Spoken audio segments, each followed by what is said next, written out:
Habari mwanamichezo wa Coac TV, jioni ya leo na kuletea habari mbalimbali ambazo zimepenya katika uga wa michezo, ambapo jioni ya leo kulikuwepo na michezo kadha wa kadha ambayo imechezwa katika viwanja tofauti tofauti, katika viwanja 8 mbungi imewaka, na leo imeshuhudiwa mechi zote zikichezwa kwa muda mmoja ili kunusuru tabia ya upangaji wa matokeo ambao pengine uliofiwa kwamba unaweza kutokea katika mechi hizi, kwa sababu mpaka sasa haijajulikana nani ni bingwa, nani anaenda kuwa bingwa wa ligi kuu soka Tanzania bara msimu huu wa 2024 2025, kwa sababu timu mbili pekee ndizo ambazo zinajulikana tayari zimeaga mashindano zimeaga mashindano, kwa maana ya kwamba zimeshuka daraja mapema. Azam Complex wanalambalamba Azam FC, wale walika wanamboka Manyema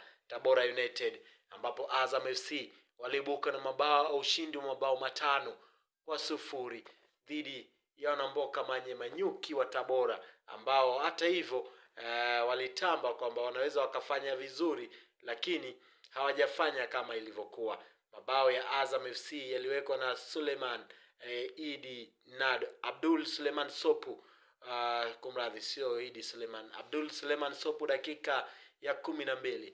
Jibril Sila akaingia kambani dakika ya 17 baada ya kurejea tena dakika ya 30, huku Idi Nasr Nado ambaye ameingia kambani dakika 45 za nyongeza, kwa maana dakika 46, lakini Nasr Abdun naye akaingia kambani dakika ya 90, ikawa ni dakika za jioni ambapo Azam FC wamefunga karata yao kwa kushapa Tabora United bao 5-0. Ikumbuke katika mchezo wa raundi ya kwanza Tabora United waliibuka na ushindi wa mabao 2-1 dhidi ya Azam katika uwanja wa Ali Hassan Mwinyi pale Tabora. Baadaye mechi ikapigwa tena muda huo saa 10, Coastal Union Mangush walikuwa nyumbani dhidi ya vijana wa Fountain Gate,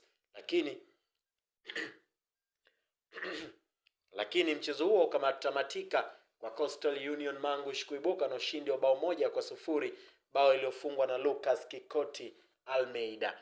Lakini muda huo timu ya Dodoma Jiji walikuwepo uwanjani dhidi ya timu ya Singida Black Stars, ambapo mchezo huo umemalizika kwa Singida Black Stars kushinda mabao 2-1. Bao la Singida Black Stars likiwekwa na Arthur Bada dakika ya kwanza ya mchezo, kabla Jonathan Soa kufunga dakika ya 6, na baadaye vijana wa Meki Maxime Dodoma Jiji kupitia Idi Kipagwile dakika 41 wakapata bao la kufuta machozi. Ken Gold, wachimba dhahabu kutoka jiji la Mbeya, leo walitumia dimba ya Ali Hassan Mwinyi kama uwanja wao wa nyumbani, ambapo uwanja huo umekubali Simba kuibuka na ushindi wa mabao 5-0. Kibu Dennis Prosper ndiye alianza kufumania nyavu dakika 24. Mpanzu akafumania nyavu dakika 25. Dakika ya 38 Kibu Dennis Prosper akarejea tena kambani kabla Lionel Ateba Mbida kufunga mabao 2 dakika ya 39 na dakika ya 40. Hayo ni mabao ya Ateba Mbida, Kibu Dennis Prosper pamoja na Elim Panzu. Baadaye tena watu wengine waliopata ushindi, KMC amemlazimisha Mashujaa sare ya 1-1, mchezo ambao ulikuwa ni mgumu kweli kweli. Dakika za jioni KMC wakapata bao, na upande wa Mashujaa ndio walitangulia kufunga dakika ya 10, lakini dakika ya 90 KMC wakapata bao la kusawazisha. Kwingineko ni Kagera Sugar na Namungo. Licha kwamba Kagera wameshuka, lakini bado wamewazuia, wamewadhibiti vilivyo Namungo katika uwanja wa nyumbani.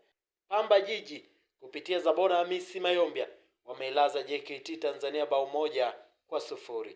huku huku Tanzania Prisons wakilazwa mabao 5-0 pale katika uwanja wao wa nyumbani.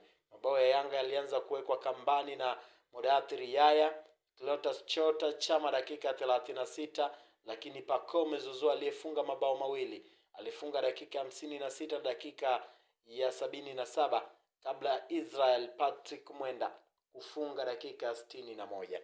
Hiyo ndio michezo ambayo imepigwa leo katika viwanja mbalimbali. Lakini habari njema ninayotaka kukuletea hapa, baada ya michezo hiyo kupigwa, alionekana mchambuzi wa soka nchini Hans Raphael kuandika kwenye ukurasa wake kwamba bao la Yanga la pili, bao walilofunga Young Africans, bao lao la pili halikuwa bao halali. Kwa nini alisema haikuwa bao halali? Yeye kwa mujibu wake anasema Clement Mzize alikwisha zidi mbali sana kabla ya kupewa mpira ambao alionekana kuweka kambani, ikawa bao la pili. Lakini kwa upande wake anasema goli la pili la Yanga ni offside ya wazi. Wakati Mudathiri anaachia pasi, Mzize alikuwa kwenye eneo la kuotea. Waamuzi wamezingua. Hans imezoeleka akitetea Yanga, lakini kwa leo amewachana makavu na kusema kuwa mechi hiyo bao la pili alikuwa bao halali.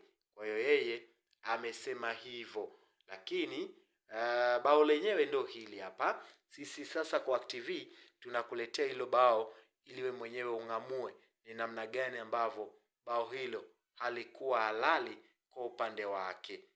Hii ni Coac TV, endelea kutufuatilia.